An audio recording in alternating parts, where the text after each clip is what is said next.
1829 one. Oh, this one? Well, in 1878, Edison throws his hat into the ring for the incandescent light bulb. And in 1879, on October the 21st, he has the light bulb. Interesting enough is that somebody had actually reported to one of the Wall Street reporters that he already had the light bulb when he didn't have it. So he really had to move on this one. So which story, do you want to hear the 1879 story or the 1929 story? 1929. Okay, well that's the one about the chair. Well he's going to do the same thing. And keep in mind, this process is, and his two major breakthroughs are carbonization and getting the oxygen, vacuuming the oxygen out of that bulb. It is a 12 to 18 hour process. He will, using carbonization, and thank you for coming up, folks. He will, out in that shed on the other side of that wall, he will burn kerosene lamps all night long. The job of the night watchman is to go out there first thing in the morning and scrape the soot or the carbon off the chimney of the glass lantern. He will then bring it into the laboratory, and Edison himself will carbonize thousands of filaments. His first successful one with carbonization is simple number 6 cotton sewing thread. He will rub the carbon or the soot into the sewing thread, then he will take it downstairs, put it in an airtight graphite case in those furnaces you saw downstairs, where he will bake them and burn them down to where the soot or the carbon and the thread become one. That has the elements to create resistance. So when the electricity passes through it, instead of just burning up, it glows. Now, his other breakthrough is this machine. Edison does not invent this. This is called the Sprankler vacuum pump, but he modifies it because he's got to get the oxygen out of that bulb. That's one of the biggest failures of those who came before him. And there were 21 men 40 years before Edison that could make the light bulb work. They just couldn't make it last. It would just burn up. So what he does is he takes his unfinished light bulb and turns it upside down. Now I hope you can see that from here. There's a long glass extension that goes all the way here. He will then run his carbonized cotton sewing thread down into it. He'll then connect the wires and put a cork in the top of it. Now, don't try this at home, okay? Especially my little ones. He will pour hot liquid mercury into this canister.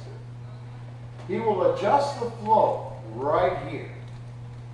And as the hot liquid mercury passes through this series of tubings and begins to cool, when it gets through this part of the tubings and runs down to that canister in the bottom, it will create a vacuum. Just like the vacuum cleaner in your home sucks the dirt off the carpet, this will begin to suck the oxygen out of that bulb. Now, he's got a gauge to measure it, but all you have to do is watch the air bubbles. When those air bubbles begin to get smaller and disappear, he knows he's close. He will then take a hand torch. Now, very similar to the one you probably use to light your grill, but his is all metal. He'll burn around that bulb to get any additional moisture or oxygen out of it, and then he will burn it shut right there. That's why you get that little dimple up on top. Now, all that's left is to connect the power. He will connect it to Danielle cells. These are chemical batteries. They're a larger primitive version of your batteries you use in your flashlight. So when he connects the power to that bulb now does something it has never done before. They have seen it light up many times, thousands of times. But now it not only lights up, but seconds later, it's still glowing. Now remember, That process of carbonization and of getting the oxygen out of that bulb is about a 12 to 18 hour process. But there's no sleep tonight for these men. Now, you want to help me? You want to help me? Let's see. I'm going to let you be Thomas Edison.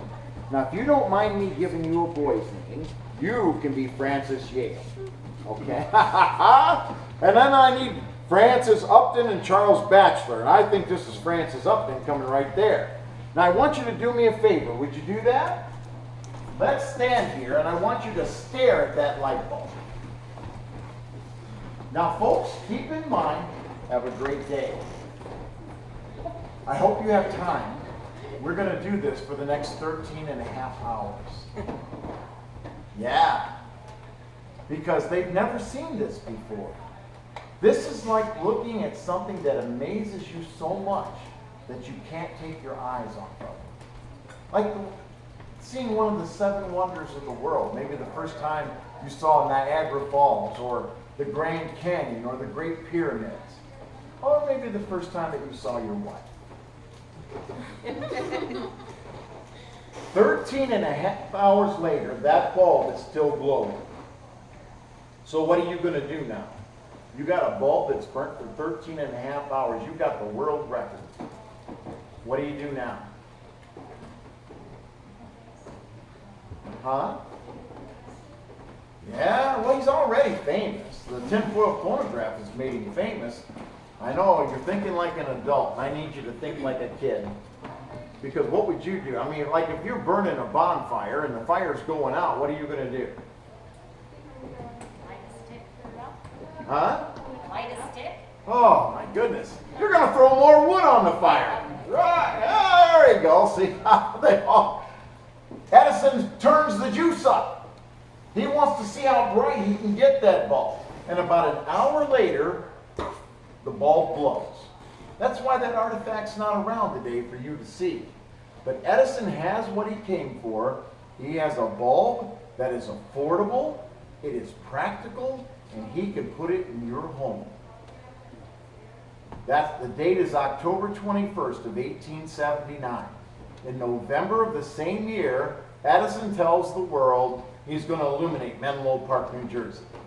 That would be that machine shop, this laboratory, and 4 homes on Christie Street, including the Sarah Jordan boarding house just across the road, and Edison's own home, which is just up the road a piece. Now, people are begging him. Did I mention it was New Jersey? It's wintertime in New Jersey, New Year's Eve.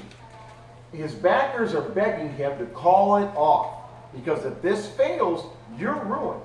No one will ever listen to you again. But Edison is confident this will work.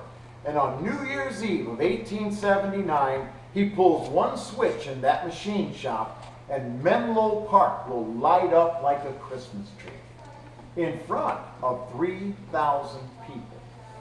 People cried in the crowd. To them, it was like the invention of fire. And our world has never been the same since. In 1931, when Thomas Edison passed away, the President of the United States of America asked the American people to flip their light switch, to pay tribute to the man who put light in our homes, who turned darkness into light, Thomas Edison. And so today, of course, there's been a lot of history that went on in between those days, but today we have light bulbs and light in our home, and it all started right here in Menlo Park, except at that time it's in New Jersey, not in Dearborn. Thomas Edison, who began working with the incandescent light bulb in 1878 and perfected it in 1879. Folks, thank you for joining me today. If you have any questions, feel free to ask them. You must be very patient having to Thank you. The building is probably about 40%. Because what happens is, by 1883, Edison's gone. By 1886, everybody is gone from Menlo.